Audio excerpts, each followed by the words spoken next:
sports talk show, Post, live streaming on Facebook Live, Twitch, and our Positional Sports Talk Show YouTube channel. We are a sports talk show made for the fans, from the perspective of fans, presented by lifelong sports fans. We will provide our opinions and positions on the hottest topics in sports. My name is Big Reg, and I'm joined this evening by my partners in crime. We got a full crew for the beginning of the show. What's going on with you, Jay Wills? How you feeling this evening, Papa? Feeling the effects of being a papa right now, but other than that, man, excited to be here and looking forward to having an excellent show. That's good stuff. That's good stuff. We got Ed in the building. What's going on, my brother Ed? Feeling good, ready to roll. I hope everybody's healthy this week, so let's go. The professor's in the building. What's up, Professor Jay? How you feeling, brother?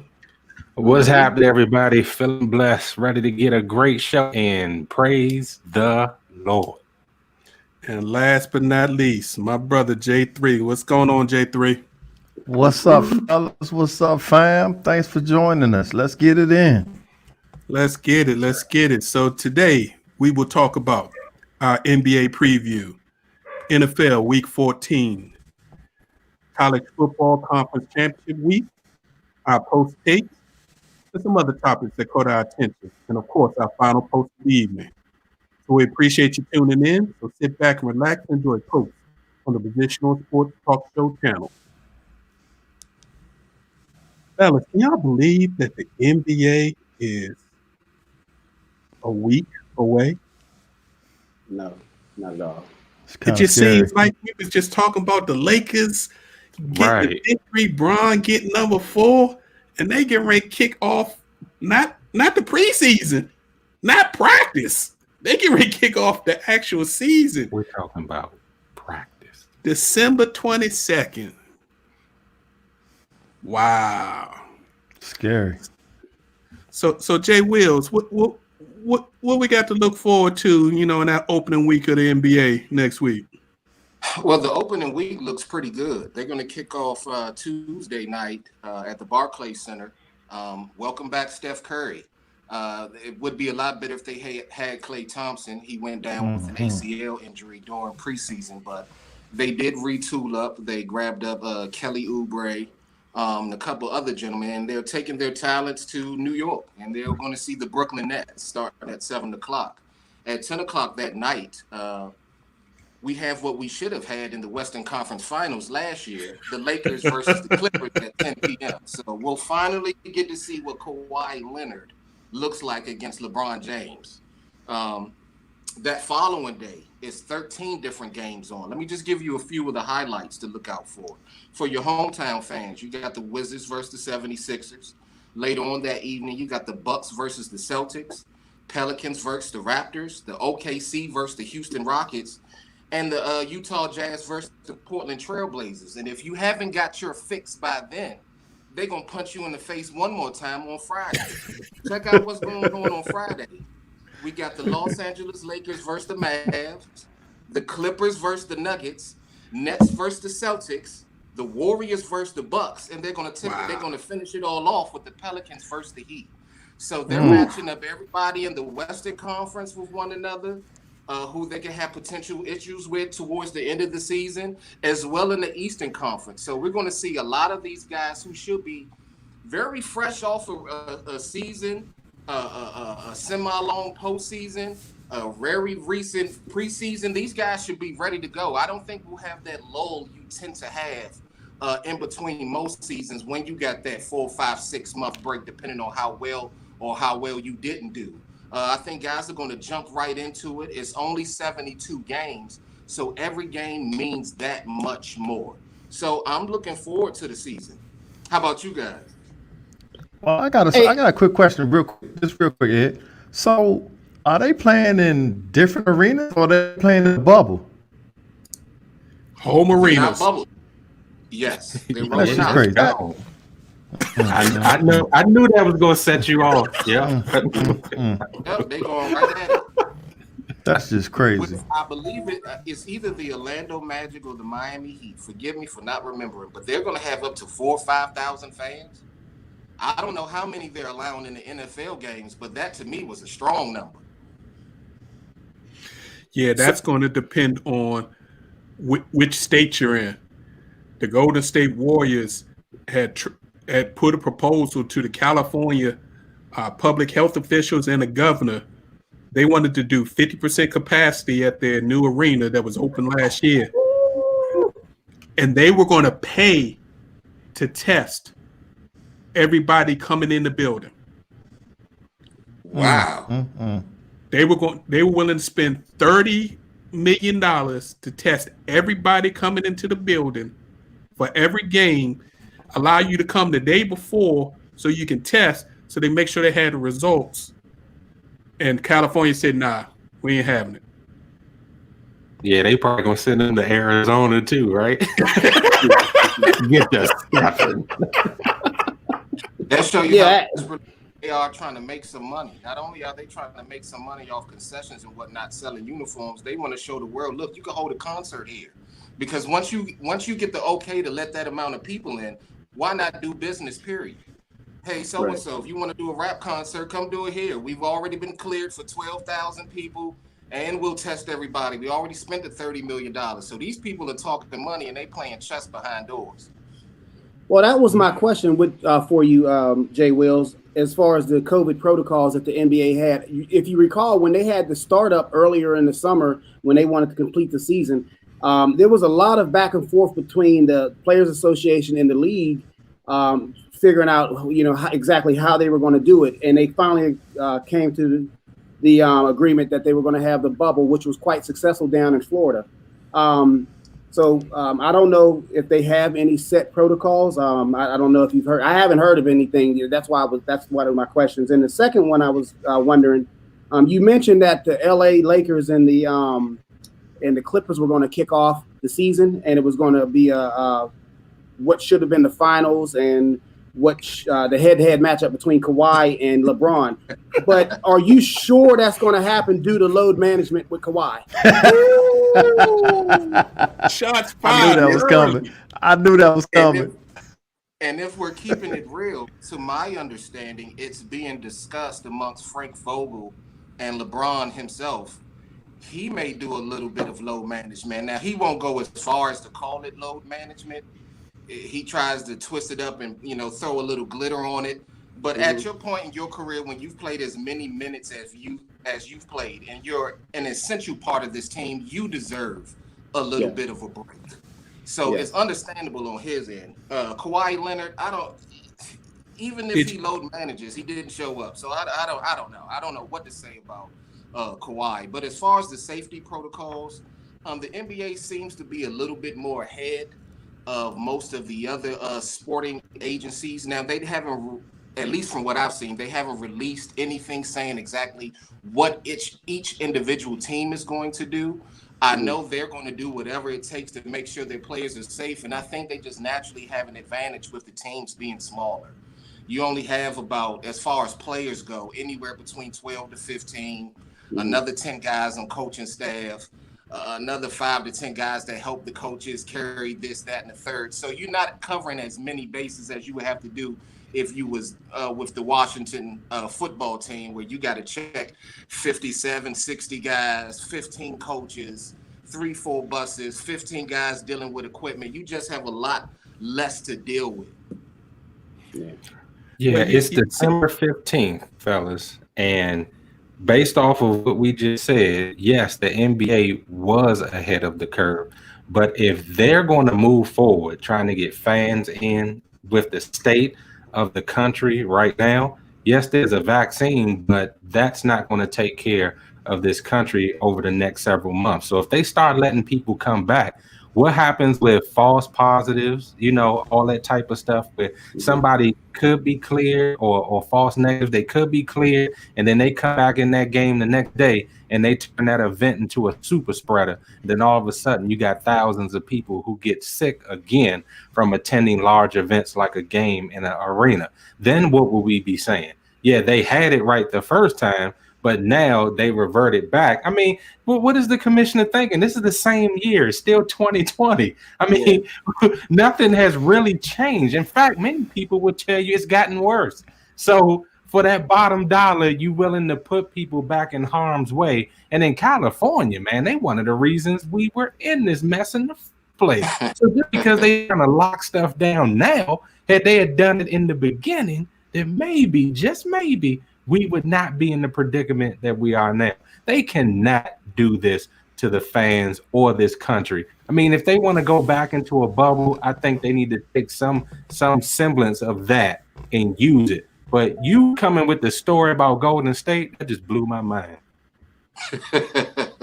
But Professor, if this year has taught us anything, and we've been well aware of it because we've been talking about it weekly, is that money wins out, and no sports league on whatever level you want to talk about, whether you want to talk about high school on up to professionals, we've seen it time and time again where we were like left with our mouths wide open while these players and these organizations continue to push forward through a pandemic. So what Golden State is might have shocked you, but really, if you sit back and look at it, could you really be that shocked? It's all about the bottom dollar, baby. No. Let's move on from the COVID thing and actually talk some more basketball. We mentioned those Clippers a couple of times, so we got to bring up before we get into the Clippers. Big news of the day: Giannis Antetokounmpo, the Greek Freak, decided that he was going to stay in Milwaukee, and he agreed to sign a 5-year Supermax extension. So he'll be in Milwaukee for the next 5 seasons at a $228 million price tag. So I know a lot of people thought he should move on, but being where Giannis came from and what his family went through, while he's already made tens, if not $100 million, did $250 million. That's generational change. And so anybody got any quick thoughts on that before we move to the real subject, your boy Paul George? $228 million makes it real easy to be faithful. I promise. And he'll only be 31 when this contract is up. The question is why? The question is why? Why would you pay him all that money? How many championships will they have? Right. So the why and how many championships? Well, to answer your question, J3, the why, I mean, if Paul George can make $40 million, I mean, surely the two-time MVP can make 45. So, but I personally wouldn't have signed from an athletic standpoint as far as wanting to win, but for a financial and what Big Reg was alluding to for a generational wealth standpoint, I would have probably signed to. And for the organization, all you have to look at is what happened to Cleveland pre-LeBron, post-LeBron the first time, LeBron back, and then post-LeBron again. The team lost, estimate $150 to $200 million of their net value as soon as he left. And the surrounding areas said that they were supposed to lose somewhere between $40 to $60 million in revenue a year once LeBron left. And in a place like Milwaukee, small market team, one of our listeners was talking about small market teams and they shouldn't play big people like that.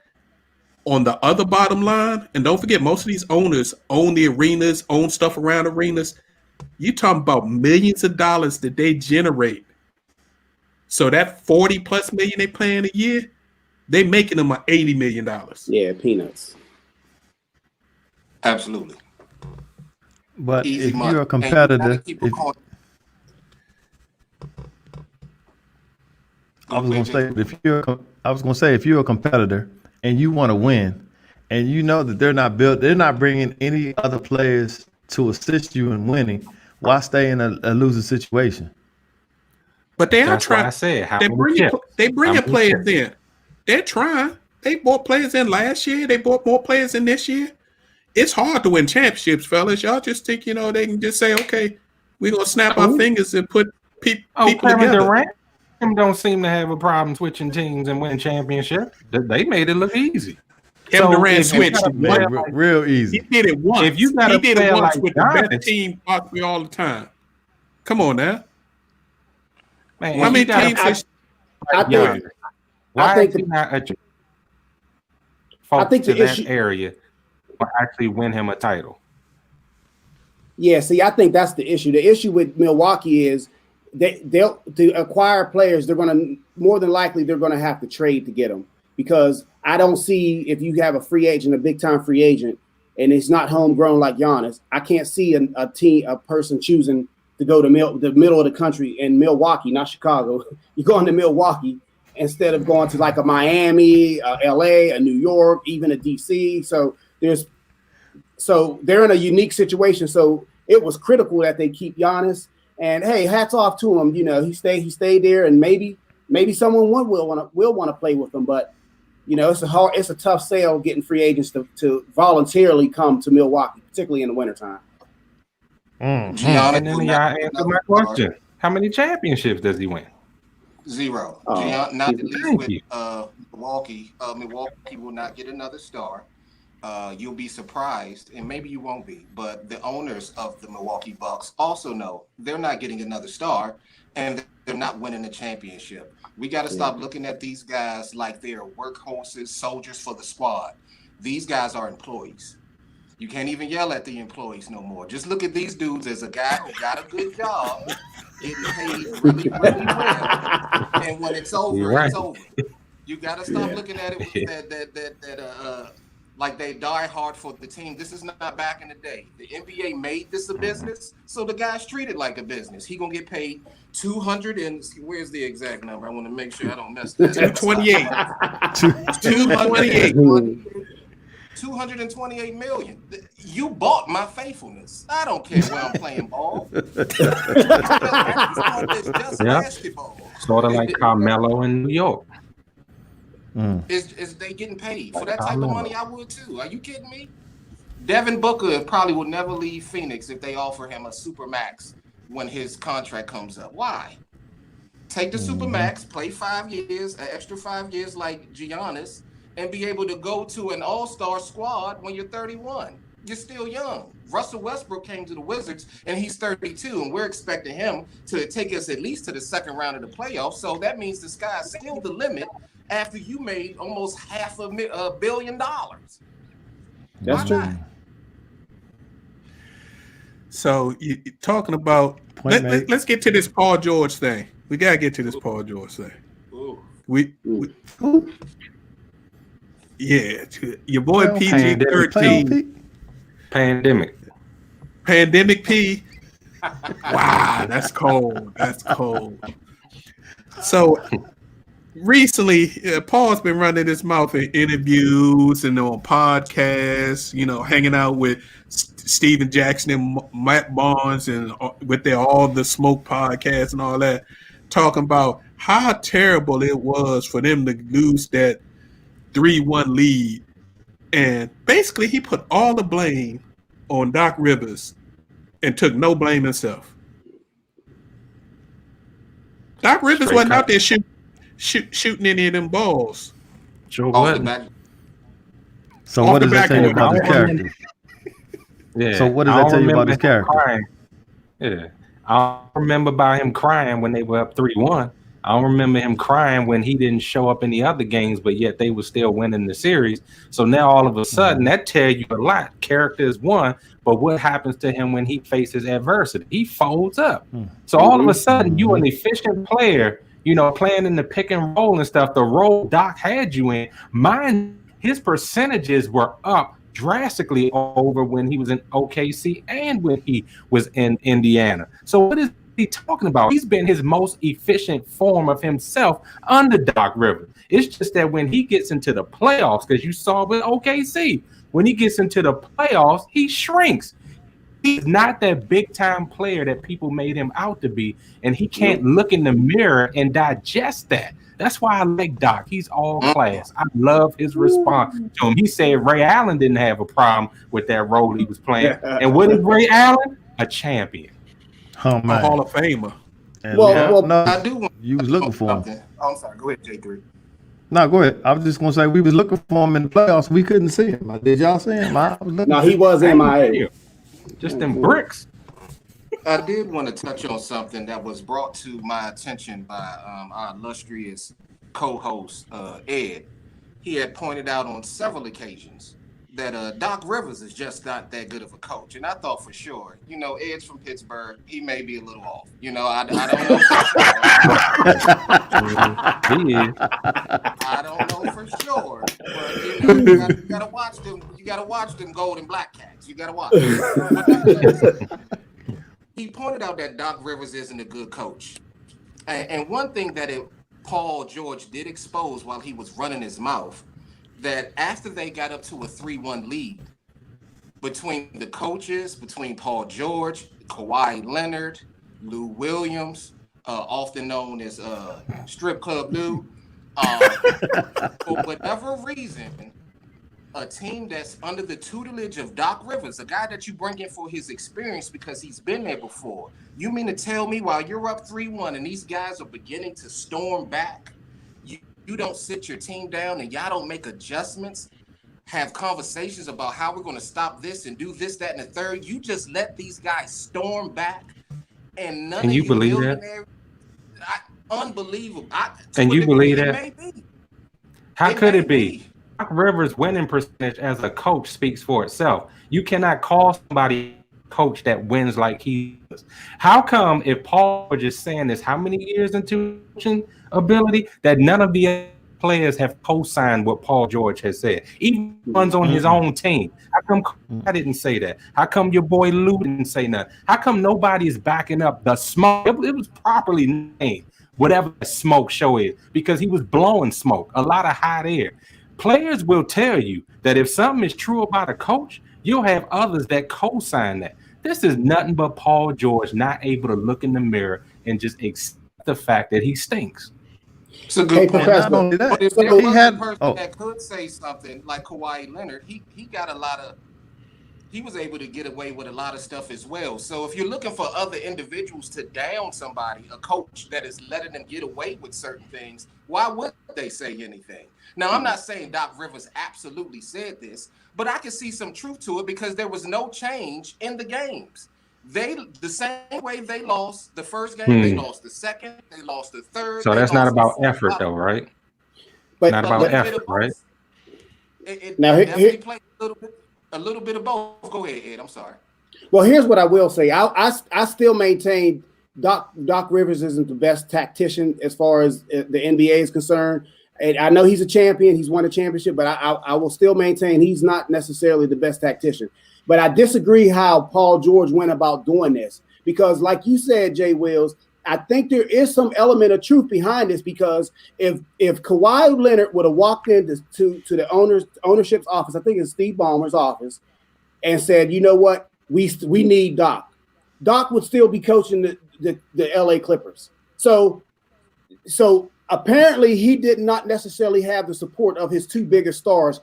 We have some questions about the kind of star Paul George is, but most of us don't have too many questions about Kawhi Leonard as far as his star power, as far as his basketball ability and IQ. Because I think Leonard's personality doesn't dictate that, though. When has Kawhi Leonard been the type of person to go into somebody's office and tell them he don't want to be there or he wants this person? But do you think Lawrence Frank, the GM of the LA Clippers, do you think he fired Doc Rivers or relieved him of his duties without having a phone conversation with the two biggest stars on your team? I don't think that happened. Oh, I'm sure he had a conversation. But that doesn't mean that he doesn't make his own decision. Go ahead, Big Red. I'm sure Kawhi said it doesn't matter to me one way or the other. Yeah, that's up to y'all to do. And then Paul George killed him. Yeah. So that he was out of there. But I mean, the problem with the Clippers, and until the Clippers solve this problem, the Clippers don't have a leader that's a player. Kawhi is a phenomenal basketball player. Kawhi is a hired hitman. Mhm. He's quiet. He comes in, does his job, and goes home. No cast. And his home is 2 hours away from the facility. So Kawhi ain't trying to be the leader. Paul George is obvious is not a leader because he's the reason why a bunch of the other guys didn't even look to re-sign with the Clippers that left because they couldn't stand him. Right. So they don't have a leader for the floor for the team. And I think that's what Doc was trying to do, kind of like that old Phil Jackson thing. Y'all know what the problem is. Y'all fix it. I don't have I don't have a young team. I got a veteran team with people we paying max dollars. Figure it out. You don't think Yeah, Patrick but Big Beverly could have Reg- stepped up? He didn't. But Big Reg, to your point, yeah, Doc could have said that. He could have went inside and said, "Hey, you guys figure it out." But he didn't have no Paul Pierce on that team. He didn't have no Ray Allen on that team, and he didn't have a big ticket. The KG, So- right? Supposed to be. That's Right. the point. They supposed to be. Right. Why they got to look themselves in the mirror and say, Coach can only tell us to do so much. We got to go out there and execute. This is not a young team. You got two all pros that should have led that team past that Denver Nuggets team, but they didn't. They allowed them to get momentum and they got smoked. Don't tell me about adjustments. Man to man, they got beat on the basketball court. I don't want to hear nothing about adjustment. And last thing before we get out of this NBA thing, real quick, fellas, what y'all think about this James Harden nonsense? Man got 3 years left on his contract at $40+ million a year. He's run off Dwight Howard, Chris Paul. He just ran off of it's supposedly his best friend, who's now with the Wizards. And now he says he don't want to pay with John Wall either. If Houston What's going on could with get rid of him, they would. At this point, it's just bad to have him on your team. He didn't talk so bad about you. He ain't reporting to camp, but it's that contract of his. You're not going to be able to get rid of that contract. And low key, it would be a little easier to get rid of James Harden. Not that John Wall is anything like James Harden, but you can put together a team for a little while around John Wall's skill set. I'm not saying he's a superstar, but if you put a few shooters, another scorer, and a guy that can grab rebounds, you can start to play some ball again. You can rebuild. So I feel bad for Houston, and I just don't know what's on James Harden's mind at the time. Yeah, but fellas, let's be honest. Let's keep it real. 3 years, 4 years, 5 years, 2 years. It does in the NBA. That means nothing. Contracts mean nothing. When a superstar wants to leave, they got to get rid of them because we've seen it in the past where they've held on to these superstars, and when the superstar eventually end up leaving, whether on his own or otherwise, what was left behind was normally ashes. So he's going to get out of. He's going to leave. So where you gonna go?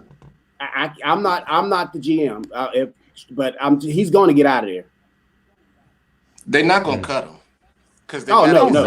No. Oh, them guaranteed contracts. Can't do that. Yeah, that's the problem. Where is he going to go? You know, the money, they got to get something. If you're going to let him go, you got to get something back. And to replace the James Harden, that money. Nobody touching that contract. So he's not going anywhere. That's basically what I'm saying. He's not going anywhere. It's just a tough, disgusting spot. And was PJ Tucker holding out as well? They said he just reported to camp too. I didn't know He wanted an was holding extension. out. Oh Yeah, my he wanted an God! extension. He said everybody leaving, at least give me some more money. Right. Yeah, he's 35 and he like, just give me an extension. I'll I'm trying stay. to get me one last payday. I want to be in Houston. I want to stay in Texas, no taxes. Come on, pay me. I'll stay here. Man, they're gonna trade him to Melbourne in Australia somewhere, man. He's lucky to be in the league, PJ Tucker. He need to shut up and just sit back and relax. They're gonna have the first international trade in the history of the NBA. Hey, I ain't mad at him for trying though. He like, oh, James leaving? I agree. Oh man. He be like, I lost my commercial deal when y'all got rid of Chris. Now James leaving. Come on now. Time to get paid. I hear you. Well, that's can't our little believe NBA preview. It should be a fun NBA season for however long it lasts. They've only released the first half of the schedule because they know there's going to be a lot of issues with them going from arena to arena. So we'll keep you informed. Let's move on to the big boy, the NFL. Jay Wills, we appreciate you, brother. Handle your business. Yes, Thank you sir. very much. Always a pleasure. Peace out, bro. He's out, man. Yep. So, NFL Week 14, we had some good games in there. Yes. Before we start talking about the games, a couple of people had some setbacks, just some big names. Drew Brees, who was attempting to possibly come back for Week 15, tested out his ribs and things with a throwing session last week, and it didn't go well. They said he had a lot of pain, limited range of mobility, and no timetable for his return. And our boy, speaking of quarterbacks, Matthew Stafford, i.e. the man that had fractures in his back last year, now has got bruised ribs. He took a wicked shot that kind of crunched him like an accordion. And they said he's in terrible pain, so he's probably out definitely for this week and might be out for the year. And for them Washington football team fans, running back Antonio Gibson, they say his turf toe is severe. And that's real bad, especially for a running back. So don't look for him to see him the rest of this year, and hopefully he can get some kind of relief for that so we can see him back next year. We were going back and forth on what was the game of the week, what we need to talk about. And then last night happened. Goodness gracious. The Baltimore Ravens Cleveland Browns game was exceptional. I think it was the game of the year so far. But what your boy did, putting on his cape, coming out from, he says it's cramped. Some people say he had some stomach issues and had to go to the restroom, because for somebody who was cramping, he was running into the back area pretty quick. And he like he had stuff cinched up. So I don't know if that was cramping or he was trying to, protect them. But your boy Lamar came out, put the cape on, 4th and 5, dropped a dime for a touchdown to his man Hollywood Brown, and then drove him back for the game-winning field goal with the best kicker in the NFL. 55-yard game over. So, wow. That's all I can say is wow. What y'all think of Ravens Cleveland? Well, it was definitely a good game. I'm sorry. Go ahead. No, go ahead. I'll go. I was going to say it definitely was a good game. I was glad to see that Baker Mayfield actually put some points up on the board. I know that was a question from a lot of individuals. Did he have it in him? Was last week's game a fluke? He made some good decisions. He only threw one interception. He threw over 300 yards, so you can't be mad at him. What he needs to be mad at is that defense, because they gave up so many points. And again, you can't take nothing away from the Baltimore Ravens, because they were going tit for tat the whole game. So I got a couple observations about this game. First of all, it was a phenomenal game, and before I even get into what I observed, hats off to Cleveland. Cleveland, they played about the best game that they possibly could play, and they unfortunately came up a little short. But so my observations was this: when I was watching this game and then watching this thing unfold, I immediately thought of Ozzie. Pretty much, Ozzie Newsome is pretty much considered the architect of this team, and I can't help but think and believe in my mind that Ozzie Newsome has to be a top 10 all-time GM with the sheer talent and organization that he built in Baltimore. And I was thinking about his top 5 acquisitions of all time. I listed 3 Hall of Famers: Reed, Ogden, and Ray, arguably the best at their positions. You have Yonda, who's probably going to be in the Hall of Fame in 5 years. But the number 5 pick, he didn't even draft. He signed as an undrafted free agent. That happens to be Justin Tucker, the kicker. He is when they left a minute on the game clock at the end of the fourth, I immediately got into our chat and said, it's over. Tucker's going to win this game. Yeah. Because Tucker I'm a Steeler fan. Everybody knows that. Tucker has broke my heart so many times that he just doesn't miss. And when he misses, it's a fluke miss. It's never from like long distance. It's like a fluke.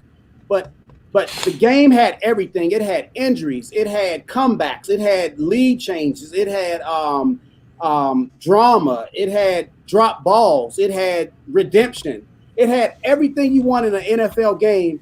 It had. And then the second observation, you had a contrasting of quarterbacks. You had the drop back passer slinging dimes. Yes, I can't believe I'm saying it. Baker Mayfield was slinging dimes. Yes, he was. But then on the other side, you had a whole different type quarterback, the reigning MVP. He wasn't necessarily dropping dimes, but he was affecting the game so good that I can't help. We have to stop thinking that all quarterbacks don't have to look the same. They don't have to run the same. They don't have to throw the same. If you're effective and you can get the W, that I think is all that counts. And you have quarterbacks. Agreed. You have a quarterback in Philadelphia who's doing his thing now. You have a quarterback. You look all around the league, Arizona, Houston. Everywhere you want to look, there's quarterbacks coming up not out of the woodwork. They're coming up out of the college ranks, and they're just effective and they're winners. So everyone doesn't have to be Mahomes. It was just a phenomenal display of sport last night. It was a great game. It was a great game. The game just made me nervous. I mean, I think for it to be the game that it was, I'm hoping that they got something left in the tank to finish the season and then going into the playoffs, because the Ravens really still aren't out the woods yet. That was a big win, but they're still third in the division. So I know with the recent slide of the Steelers and everything notwithstanding, the Cleveland Browns are still in a very good position to at least take the second position in this division, and the Ravens could still miss the playoffs. So for me, it was phenomenal. It was great, y'all. Just trust me. I watched it. But we still got a few games left. And these games are really must wins for the Ravens in order to try to solidify a spot in the playoffs, where in the beginning we thought that they would have a stranglehold on this division. So it just made me nervous because of the injuries that we saw, the things that were taking its toll. I mean, they were really going after each other. I'm just hoping that they got enough in the tank to win out the rest of the season and get themselves in the playoffs. Then I could breathe a sigh of relief and maybe think that this team on that type of winning streak is ready to take down whoever their first round opponent is. But 10-6 might not make it into the playoffs in the AFC. So to be secure, they need to win their final 3 games. They're going to be favored in 2 of the 3. They have 3 byes. They have Jacksonville, the Giants, and Cincinnati. That's 3 byes right there. Can you sleep on the Giants, though? I mean, I'm not disrespecting the Giants, but I mean, I'm looking at the Jacksonville, Giants, Cincinnati.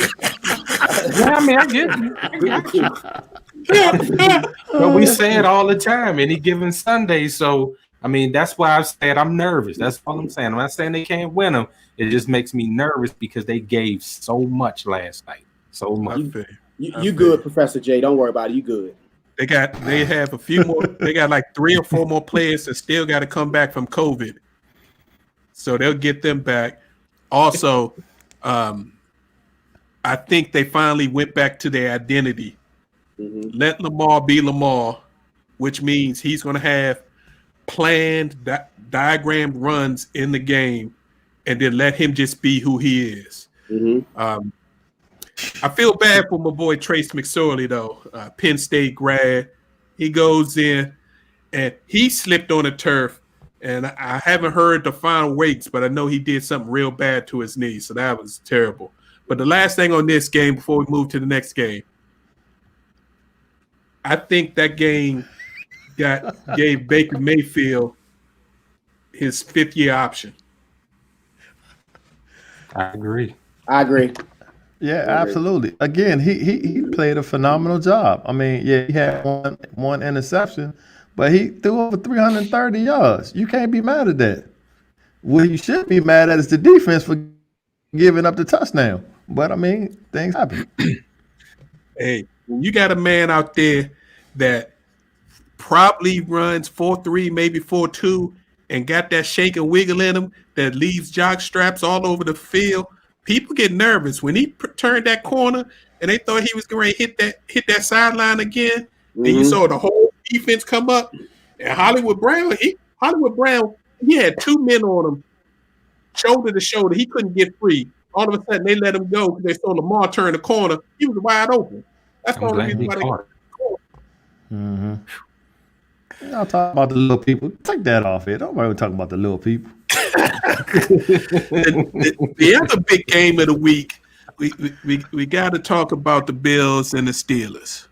I thought you were talking about the W team. We're gonna get there. We're gonna get there. But the Bills and the Steelers, you had two of the top teams in the NFL battling it out, and quite honestly, the Bills made I think the Steelers are tired. Yeah, 3 games in 12 days will do that to you. Yeah, I think they're tired. I know. In order for the Steelers have basically abandoned their run game, and as Ed has been talking about for 2 or 3 weeks, they're trying to rely on a 37-year-old QB with a repaired elbow to throw the ball 50 times a game. And Josh Allen, the work he did in the offseason and the jump he made from year 2 to year 3 is phenomenal. And he has become one of the elite quarterbacks in the NFL. Man, I'm going to tell you, Yolanda, I see you. But if you've been here for the last 15 weeks, I've been telling the fellas that Josh Allen is my quarterback. I've been trying to tell the world that this boy was going to have a great year, and he is proving me right. He has been doing things that people didn't think that he could do. Look, he's not Sam Darnold. He is Josh Allen. Put some respect on his name. He went out there and he did exactly what he was supposed to do. And yes, Yolanda, no excuses for Ed. We are not letting him off the hook, not one bit. Well, I don't make. You also got to give credit to his receiving core too. Oh yeah, Stephon Diggs has changed that whole offense. But go ahead, Ed. Yeah, well, Diggs has definitely changed the offense, and he had an attitude adjustment, so to speak. I would assume. I mean, I'm only basing this on reports that came out of Minnesota. I guess I don't know if him and Kirk Cousins got along. I don't know if him and management got along, but whatever it is, he's the man. He's my fantasy receiver, so I was in agony and joy at the same time. But I just think that Pittsburgh, the injuries have caught up with Pittsburgh.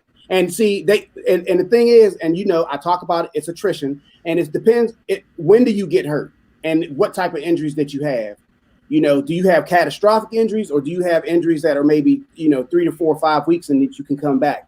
But I just think Pittsburgh, fortunately for Pittsburgh, they took advantage of a soft schedule to begin the year. I mean, they played the NFC East when the NFC East wasn't really necessarily getting on a roll at that time, and they had some luck in their schedule. But nevertheless, they're a playoff team. But again, the injuries and the uncertainty of the schedule, it's just caught up with them, and they're tired. They're a spent fighter. Buffalo, on the other hand, they look fresh. They have a young stud quarterback. Allen, all he had to do is fix his accuracy, and I say all he had to do because a lot of times quarterbacks, they say that's one thing you can't fix. They always say when you draft a quarterback from college, if he's not accurate in college, he'll never be accurate. And that offensive coordinator for Buffalo, Daboll, he has personally transformed Josh Allen into probably a top 3-4 quarterback in the league, which is phenomenal. Yeah, they did some good stuff with Buffalo. And Buffalo, I said Buffalo was going to take over the AFC East at the beginning of the season, but but I didn't think they were going to be as dominant as they're looking now. And they're a real threat because they can play a little defense. They have the offense. They got a passing game, and you got to worry about Josh Allen running, and he's big and rugged, and nobody wants to go to Buffalo in the cold and play in that weather. So they're going to be a scary team. And we talked about Stephon Diggs, but what about Beasley? Beasley's beasting out there also. Beasley. Don't sleep on old Beasley. I'm not sleeping on him, but he's open because Stephon Diggs is there. Yes. Right. Yes. Oh, yeah, Absolutely. But he's making the plays. That's why I said receiving core. Yeah. Yeah. Yeah. They're doing their thing. They're doing their thing. Let's talk about another one of the local teams, the Washington football team, on a 4-game winning streak. Wow. Went out to Arizona because the 49ers can't play at home, got kicked out of California. And beat the rough and rugged 49ers 23-15 to take the lead in the NFC East. Defense wins games. Chase Young, the defensive line, have been putting in work, and what they did to the 49ers offense was ridiculous. Yeah. Mm-hmm. Hey, I thought it was premature, fellas, but they pulled it, and I agree. They saying that he is out there playing like Javon Curse out on that perimeter. I mean, if you remember how he wreaked havoc his first like 3 or 4 years in the league for Tennessee, that boy was just unstoppable on that Super Bowl almost winning team.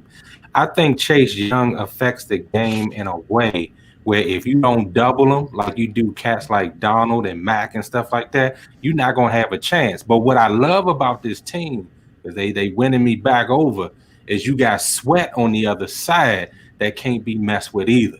So when you got the two bookends and the two gentlemen up the middle, I mean, hard to do anything. And they need it because their secondary still makes mistakes, and they definitely need some linebackers. But again, they were playing really a decimated 49ers team that they needed to actually get that win from. So kudos to them for actually pulling it off in the desert. So my question to you, Professor J, is what do you think Haskins is going to do this coming Sunday? That is the question. This coming when? Sunday. Well, We're I mean, assuming they're that Alex- holding out hope Alex Smith is going to play. So if he does end up starting, I mean, what they playing, Seattle? Oh my God. Seattle has a thing where they just beat up on this team. And I can never forget the playoff game at FedEx when RG really just blew that knee out totally in that home playoff game. And I will never, ever like Seattle for that. But all the other times they played Seattle, whether in the first round of the playoffs or in a regular season game, they hold on for about a quarter and they get destroyed. But I think Russ is going to have a hard time against this rush. And I think they're going to keep it close. I don't know if they're going to win, but it's going to be close. Alex Smith, who strained his right calf, which is the same leg that he had the multiple injuries and the multiple surgeries on. One, I think it would be foolish for them to try to put him out there when he can't protect himself. They should have pulled him earlier. Mm-hmm. And you can't take chances with that leg.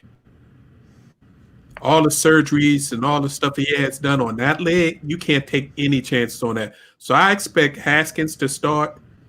And this is Haskins' chance to change the narrative.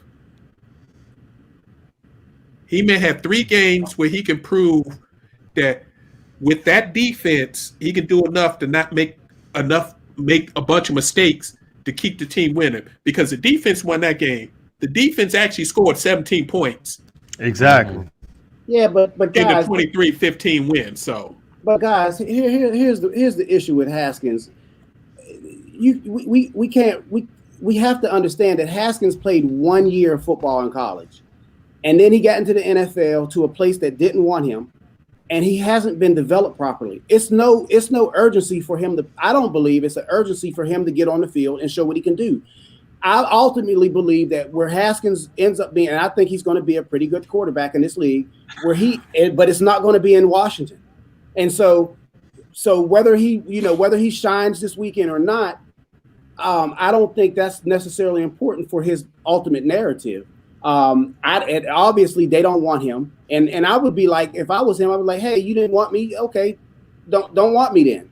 Now I will, if anything, I will say that Rivera, that regime, I think they knew right away that this kid needed some development and he needed some time, but their hand was forced to put him on the field unnecessarily at the start.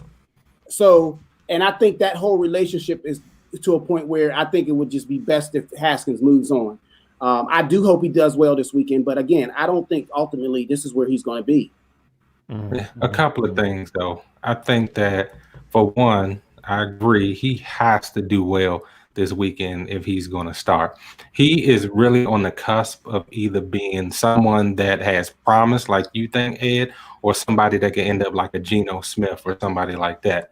And it's a fine line because usually quarterbacks coming out of Washington, they don't get too many chances after they come out of here, because this is an organization that really trashes its quarterbacks and throws them away. So, yeah, he could be a backup somewhere. But as far as being a starter, I mean, the chance that he has this weekend or the next couple of weeks, I'm surely hoping that he's taking it to the max extreme to really kind of get himself in a mold where he's going to go out there and try to perform. Like, I'll be right now talking to my receivers, like, can we go out under some lights and just practice? That's how seriously I would take it, because I think because of the narrative that they put out on him, that he doesn't work hard, that he's not mentally tough and all this kind of stuff. If he can't go out there in relief for Alex Smith and at least put up some decent numbers, I'm afraid he is going to end up like the Geno Smith. Yeah, unfortunately, you can't go out there with the receivers. That's against the NFL rules now. Can't gather anymore. Like, people It's just not going to look good. like Not people gonna don't look be good. doing their age. And they finding people thousands of dollars and taking draft picks. They even told Tampa Bay over the weekend the coach and the QB was supposed to play golf together, and the NFL found out about that and kiboshed that. They are serious now.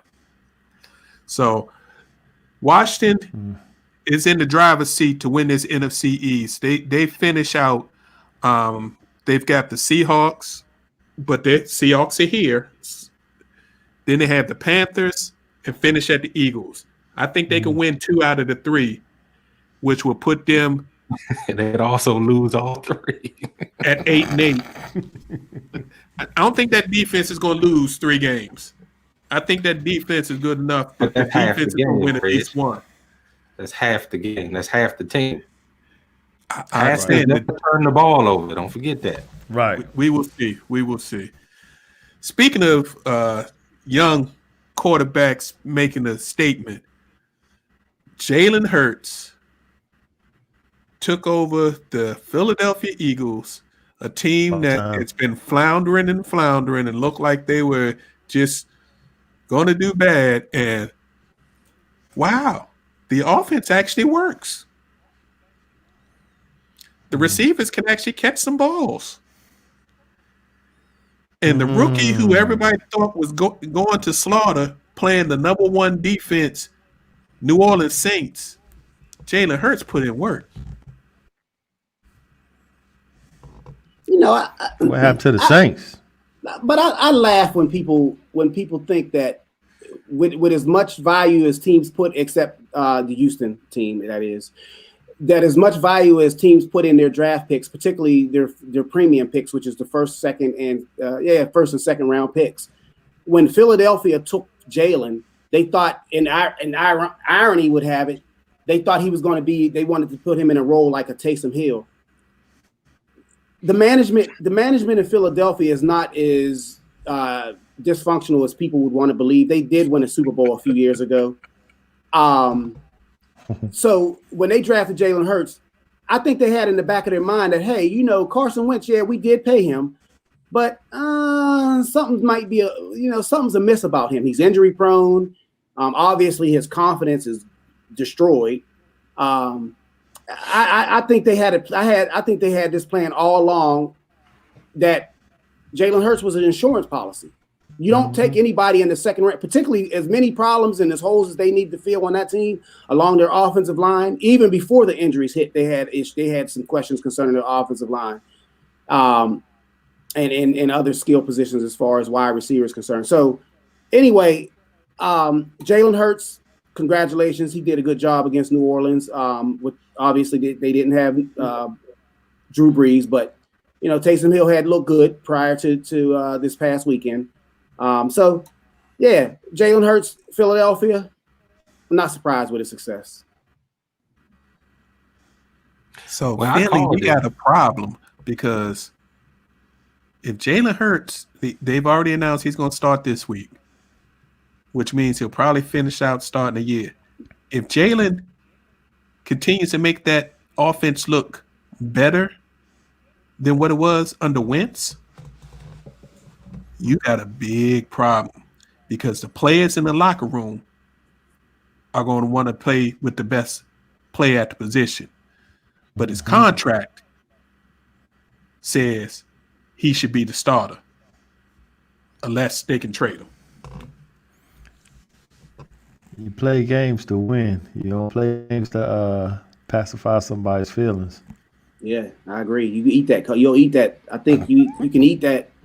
What, 30 million? Well, if they cut him, it's 59.5 million, which means they'd have to cut a whole bunch of other players. So the only way they can get rid of him is to trade him. If they trade him, it would hit their cap 35 million, which is what they're going to pay him anyway. But they can trade him to another touching team. that contract. Indianapolis Colts got an old guy playing quarterback this year, and the Colts have a championship defense, some young receivers, good young running backs. You know that J3 better than anybody else. They're a good quarterback away. And who was his offensive coordinator? Mr. Wright. Mr. Wright. Mm-hmm. So if anybody knows Wentz and can fix him, and ever since Indy's coach left Philly, he's been going downhill. Mm-hmm. So Indy could trade for him. His contract would only be $25 million a year to them because they front loaded a bunch of money, and that could make everybody happy. That's just saying. Yeah, but he didn't win a Super Bowl with him though. That's one of my knocks on Mr. Wentz. And then if he's this banged up, he's more banged up than he was when you had him. Do you take a chance on your coaching career and bringing him in, or going younger with somebody who might be up and coming? And just real quick, I mean, I called it on the game that Hurts was going to have a dynamic game because I felt that the Saints would go in there thinking, oh, we got this game. It's a sleeper game. It's a trap game. That's exactly what happened to them. They let the number one defensive ranking go to their head, and they played a sloppy game.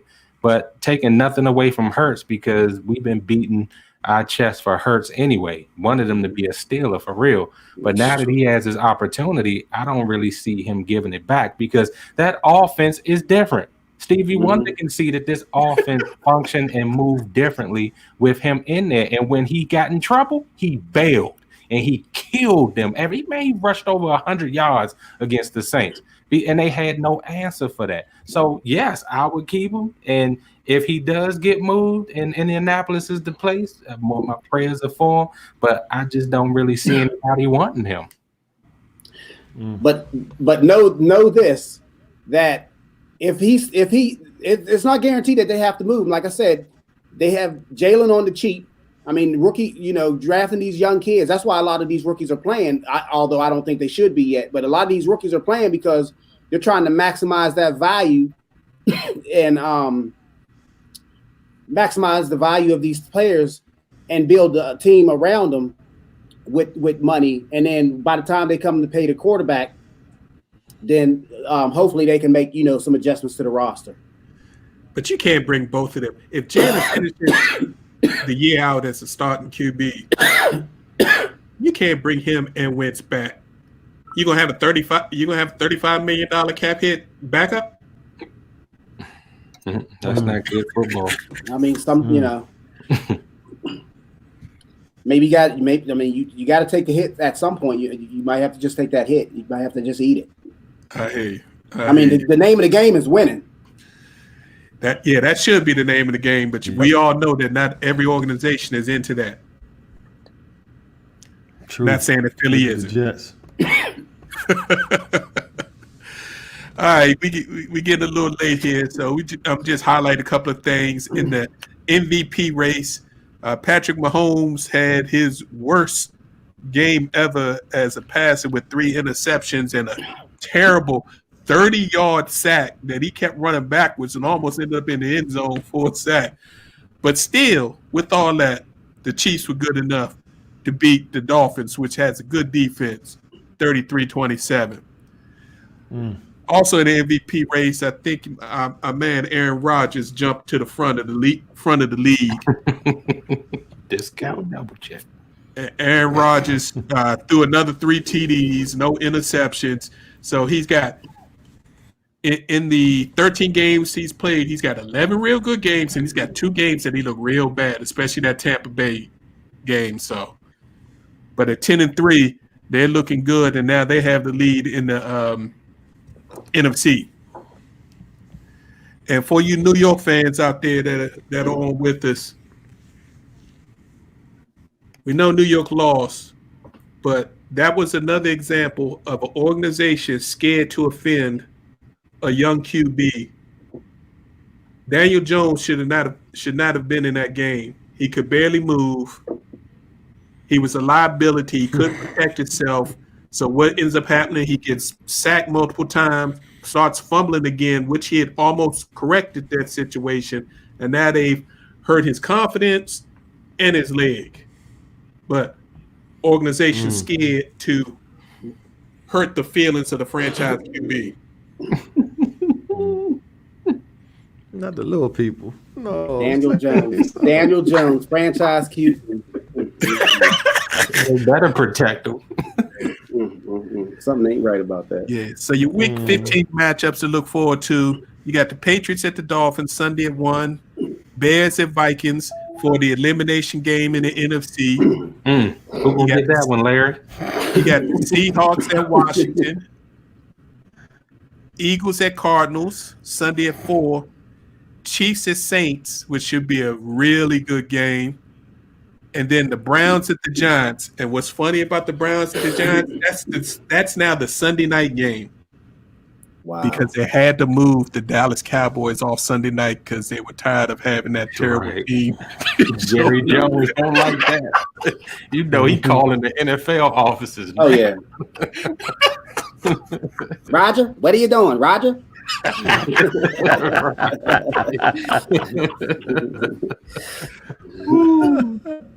So we're going to hit college football real quick and do our posts, and then we're going to get up out of here. There was 2 big games this past weekend. LSU dropped the ball. That was a good game. I'm sorry. Florida dropped the ball and lost to a half-this LSU team.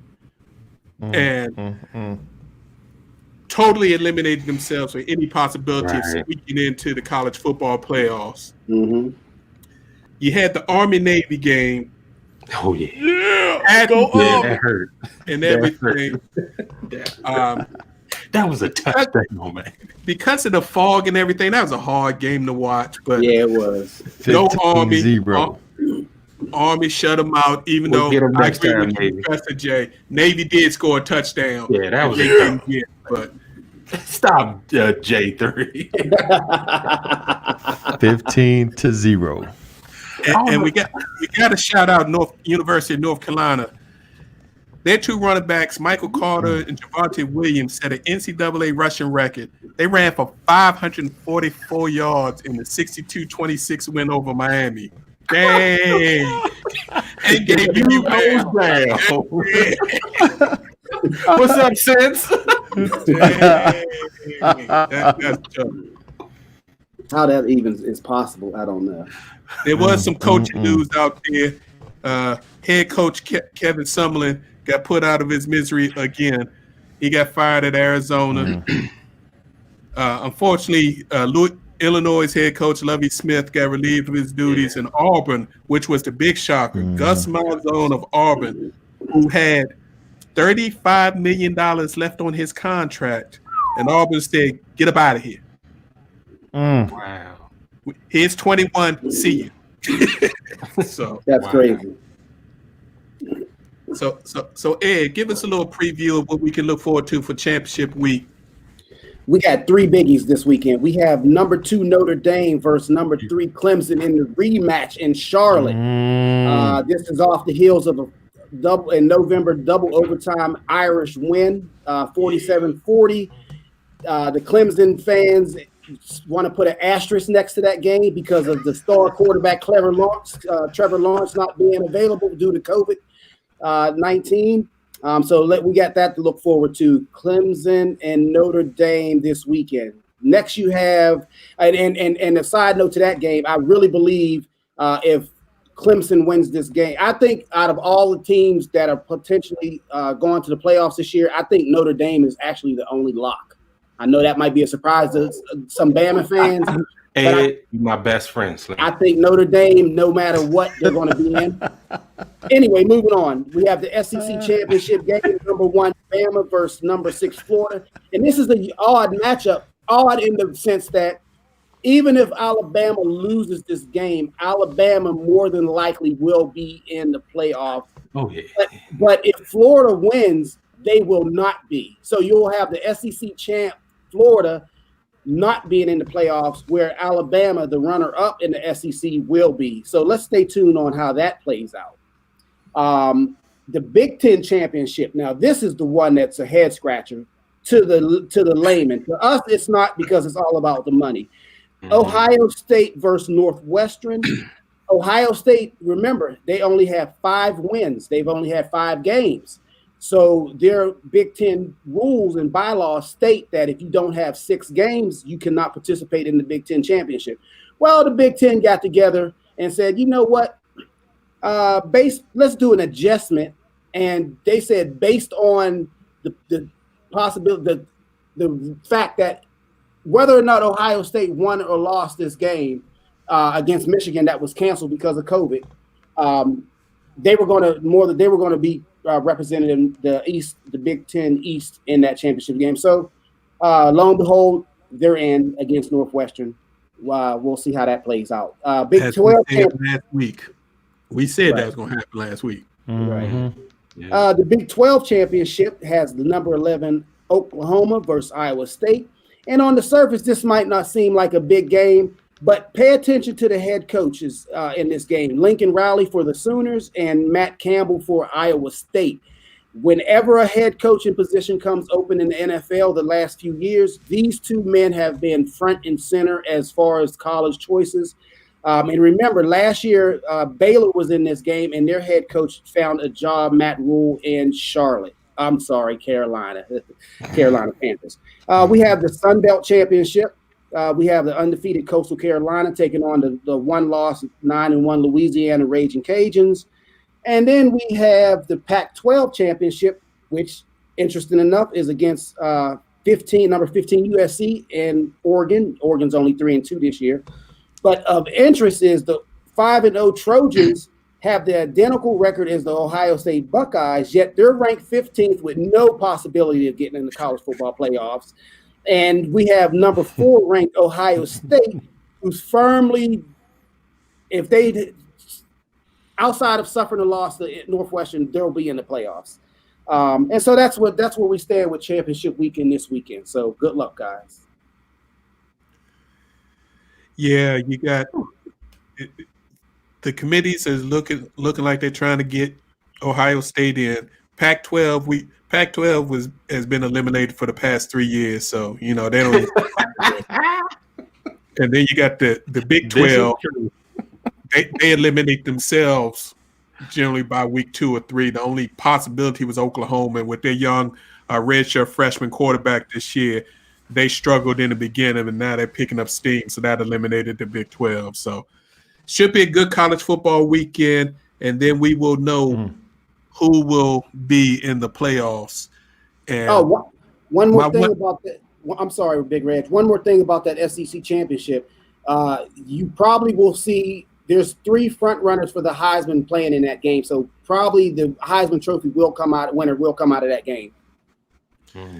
Absolutely. And who are those 3 front runners?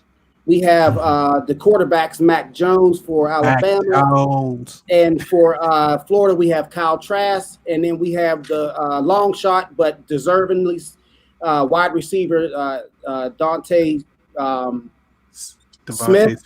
Yes. Devontae Smith out of Alabama. So, yeah. Roll Tide. All right, Professor. It's time for those takes. All right, step right up. Let's get it in. All right, NFL. There's a bit of shakeup in the power rankings in the NFL. After this wild and crazy weekend, see last night, you got the Chiefs number 1, Packers number 2, Buffalo number 3, Steelers number 4, and Saints number 5. The Steelers and Saints better wake up quickly if they want to regain some footing and dominance in the last few weeks of the season. There's a bit of amnesia in New York. Jets fans seem to be stuck in the past and the present without a look towards the future. Here's a little advice, Jets fans. Instead of holding up signs about how you miss Le'Veon, just remember he didn't do crap for you, but steal some money anyway.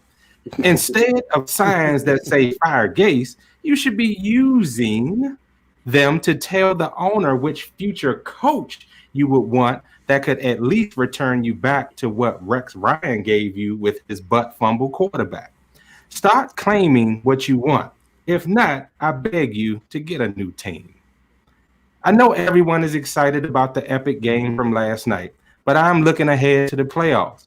Too much is placed on Lamar Jackson, and playoff teams will be more prepared for him.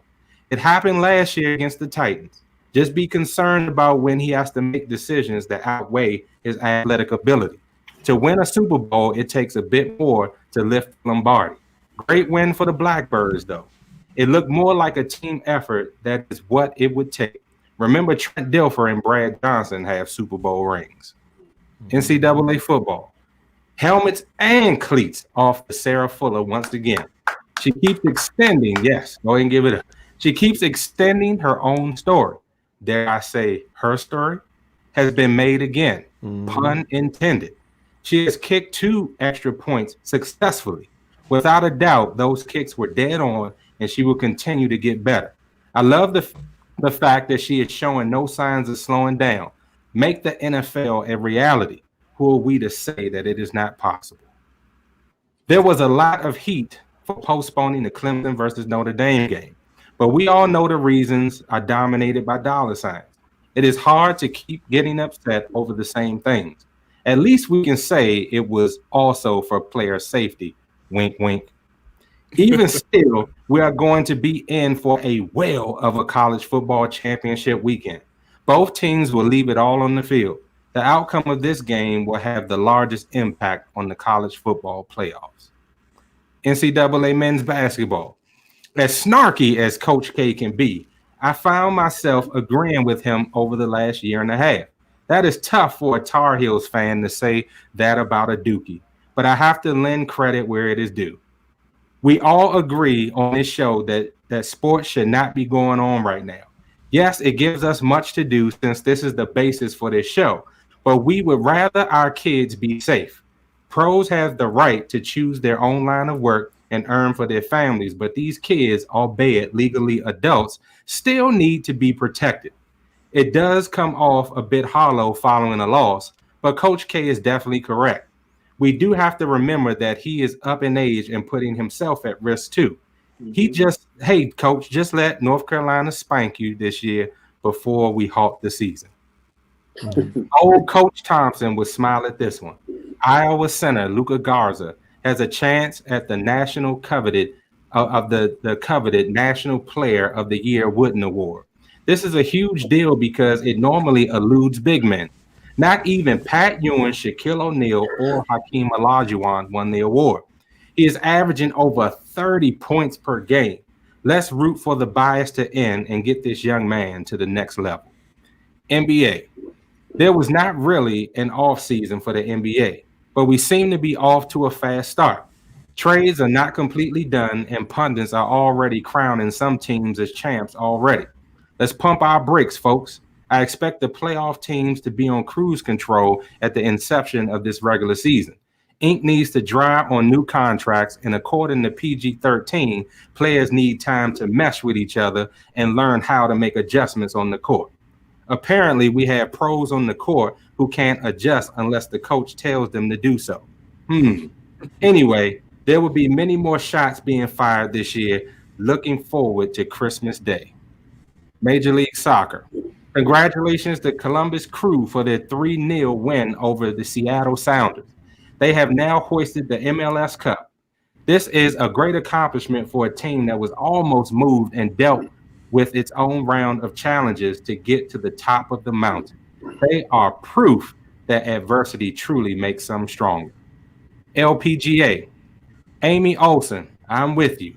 Coming in second is rough all the time, but thank you for shouting out God in the emotional post round presser. It was an honor covering a runner-up in this case because of her recent loss of her father-in-law and her phenomenal story. Check out when you get an opportunity. And congratulations to the winner, Lim Kim, the 25-year-old South Korean. And that is our post takes. Back to you. Yeah, congrats again to Columbus Crew. That's the second time they got to hoist that MLS Cup. Real quick for you boxing fans, Anthony Joshua easily disposed of Pulev, knocked him down multiple times, then knocked him out in the 8th round. That sets up a possible super fight between Joshua and Fury, but only if Deontay Wilder would step aside and waive his rematch clause that he has with Fury. Future boxer Shakur Stevenson put on a clinic in his 130-pound bout against Con Clary. It was a masterpiece. If you enjoyed the art of boxing, you might want to check that out. But in the undercard, you had possibly the fight of the year candidate with Mayoshi Nakatomi, who got knocked down twice early in the fight, in the first round and the 4th round, almost got knocked out again in the 8th round, and end up knocking Felix Verdejo out in the 9th, who is a former post superstar at the 135 pounds. I mean, if you have ESPN, check that out. That was a hell of a fight. And then last but not least, Brooklyn's own super middleweights rising superstar Edgar Berlanga. He's 16-0 fans, 16 knockouts, Right. all in the first round. He's a monster. I don't see him staying at super middleweight though. Yeah, he's a big boy. So we will see. But there's some good fights at 168 for him to do. So we will see how it goes. UFC 256 went off. Davison Figueroa and Brandon Moreno, for you UFC fans out there, was a barn burner. Figueroa probably would have won the fight, but he had a 1-point disqualification in round 3 for a low blow, which ended up in a draw. So they got to run that back. And last but not least, prayers go out to University of Florida, all SEC for the potential first-round draft choice, Kenyatta Johnson. He collapsed following a timeout, and when his University of Florida Gators were playing in-state Florida State, he was taken immediately to the hospital. He currently remains in critical condition, but he's been woken up from a medically induced coma. They say he's talking. He was even FaceTiming a little bit today. But the backstory is, in the summer, he had COVID. And don't forget, when we talked about it this summer, talking about that myocarditis condition that affects the heart that could cause sudden cardiac arrest. So stay tuned. All right, it's time for us to get up out of here. We know it's a little longer than normal, but we had some good stuff to get into. So let's hit our final post. What you got for us, Professor? Yeah, I just want us to continue, sending up prayers and wonderful thoughts for our collegiate athletes. You know, we kind of take them for granted because they give us something that we enjoy. But we certainly want them to be safe, especially during this championship weekend, and really just, you know, allow the coaches and people who are supposed to be looking out for them to actually do right by them. You know, I still have faith in people, and there's some out there that do right by us. I hear you. I hear you. What you got for us, Ed? Hey, I just want to again continue on the theme that we do most shows, ending of the shows. Everyone be safe, and I'm just looking forward to championship weekend. You know, this is probably the biggest, one of the bigger weekends for me as far as watching college ball. It's coming to a close, so that's all I'm going to be doing. Ohio State, Clemson, Alabama, Florida. So, Got you, J3. You know, we've been pretty much in this confined bubble types atmosphere due to the COVID. And now that we have a vaccine, we can see a little bit of light at the end of the tunnel. So please continue to be safe until you get the vaccine.